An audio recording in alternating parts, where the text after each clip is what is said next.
যখন স্কুলে পড়তাম মায়ের থেকে 1 টাকা নিয়ে স্কুলে যেতাম আর অপেক্ষা করে থাকতাম কখন টিফিনের ঘন্টাটা পড়বে, ছুটতে গিয়ে কুলের আচার কিনে খাবো। খুব মনে পড়ে সেই দিনটা।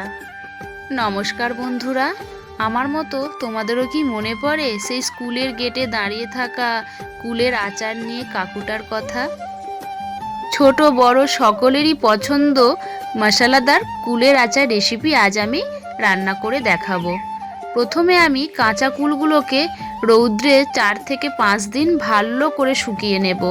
এখন এই গাছ থেকে পেড়ে আনা কাঁচা কুলগুলোকে 4-5 দিন শুকিয়ে কিন্তু ওই রকম লাল কালারের হয়ে গেছে, ভালো করে শুকিয়ে নিয়েছি। আজকের এই আচার রেসিপিটা না দেখলে কিন্তু তোমরাও মিস করবে। আমি যেভাবে রান্না করব সেইভাবে রান্না করলে অনেক দিন সংরক্ষণ করে রাখা যাবে। প্রথমেই কিন্তু কুলগুলোকে আমি একটা জলের গামলার মধ্যে জল নিয়ে ভালো করে ধুয়ে পরিষ্কার করে নেব। আর কুলের গায়ের মধ্যে নোংরা বালি, সবচেয়ে বড় কথা এই যে কুলের গায়ে যে বোঁটাগুলো আছে না, সমস্ত বোঁটাগুলোকে তুলে ফেলে দিতে হবে।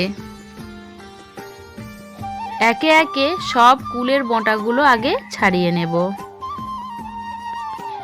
আর হ্যাঁ, অবশ্যই কিন্তু বন্ধুরা কমেন্ট করতে ভুলো না যে কার কার মনে পড়ে আর কে কে খেয়েছো সেই স্কুল লাইফে কুলের আচার। ছোট বড় সবাইয়েরই পছন্দের কিন্তু এই কুলের আচার।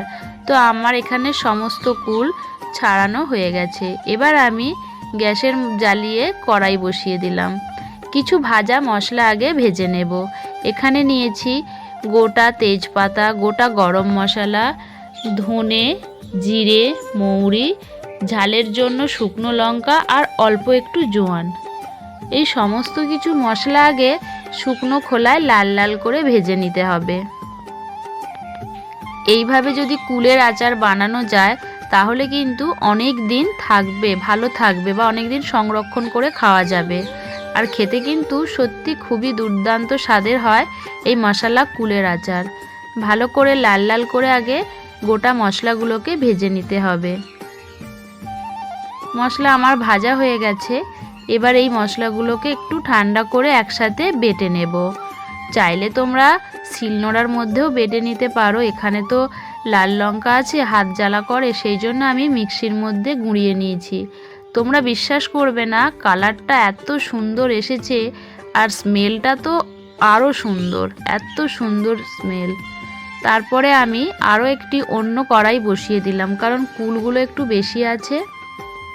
তোমরা কিন্তু আমার এই রেসিপিটা দেখে বাড়িতে এইভাবে বানাবে, দেখবে কুলের আচারটা সেই পুরনো দিনের কথা মনে পড়ে যাবে। প্রথমে কড়াইয়ের মধ্যে আমি দিয়ে দিলাম বেশ কিছুটা সর্ষের তেল। তেলটা একটু বেশিই দিয়েছি। তারপরে দিলাম 5 ফোড়ন। এবার আমি সেই ধুয়ে রাখা পরিষ্কার কুলগুলো সব দিয়ে ভালো করে নেড়েচেড়ে একটু ভেজে নেব।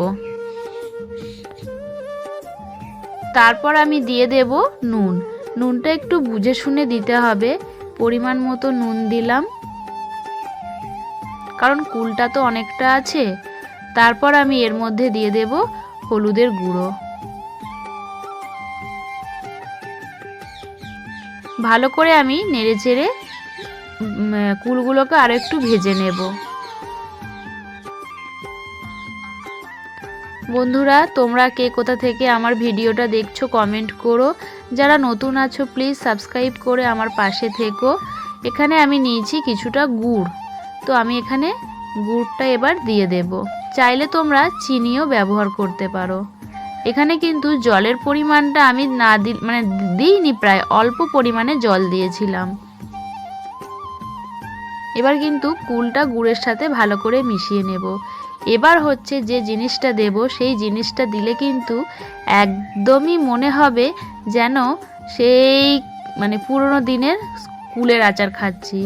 এখানে আমি একটু পাকা তেঁতুলের রসটা ভালো করে জল দিয়ে নিকড়ে নেব। এই পাকা তেঁতুলের রসটা দিলে না এই কুলের আচারটা খেতে কিন্তু আরও সুন্দর লাগে, পুরো মজে যাবে। তো কুলটাকে কিন্তু আমি একটু গ্রেভি রাখবো, সেই জন্য একটু দেখো ঝোলটাকে ভালো করে ফুটিয়ে নেব। ও বন্ধুরা, আমার ভিডিও তোমাদের কেমন লাগে কমেন্টে জানিও। কুলের আচার কিন্তু খুব সহজেই হয়ে যায় চটজলদি। এবার আমি ওর মধ্যে দিয়ে দেব সেই ভেজে রাখা গুঁড়ো মশলাটা। এই মশলার ফ্লেভারটা এতটাই সুন্দর, যে কোনো রান্নাতেই কিন্তু এই মানে মশলাটা দেয়া যেতে পারে। তারপরে এই মশলাটা আমি দিয়ে দিলাম। মশলাটা দেওয়ার পরে কুলের আচারটা আরও সুন্দর, মানে টেস্টি এবং কি বলবো, লোভনীয় হয়ে গেল। আমার কিন্তু কুলের আচার সম্পূর্ণ রেডি। আমি আর এই গ্রেভিটা বেশি মানে শুকিয়ে নেব না, এই গ্রেভিটা একটু রাখবো, কারণ এটা বসে বসে ঠান্ডা হয়ে হয়ে গ্রেভিটা শুকিয়েই যাবে, টেনে নেবে এর মধ্যে। আমার কুলের আচার একদম রেডি হয়ে গেছে। এবার আমি নামিয়ে ঠান্ডা করে কাঁচের বয়ামের মধ্যে রেখে দেব। কাঁচের বয়ামে রাখলে অনেক দিন ভালো থাকে, রোদে দিতে হবে না, রোদে দেওয়ার ঝামেলাই থাকে না। আমার কিন্তু টক ঝাল মিষ্টি মশলা কুলের আচার একদম তৈরি হয়ে গেল বন্ধুরা। আমার ভিডিও যদি তোমাদের ভালো লাগে অবশ্যই সাবস্ক্রাইব করে পাশে থেকো, আর তোমাদের জন্য অনেক অনেক ভালোবাসা শুভকামনা রইল। আমি এবার একটা কাঁচের বয়ামের মধ্যে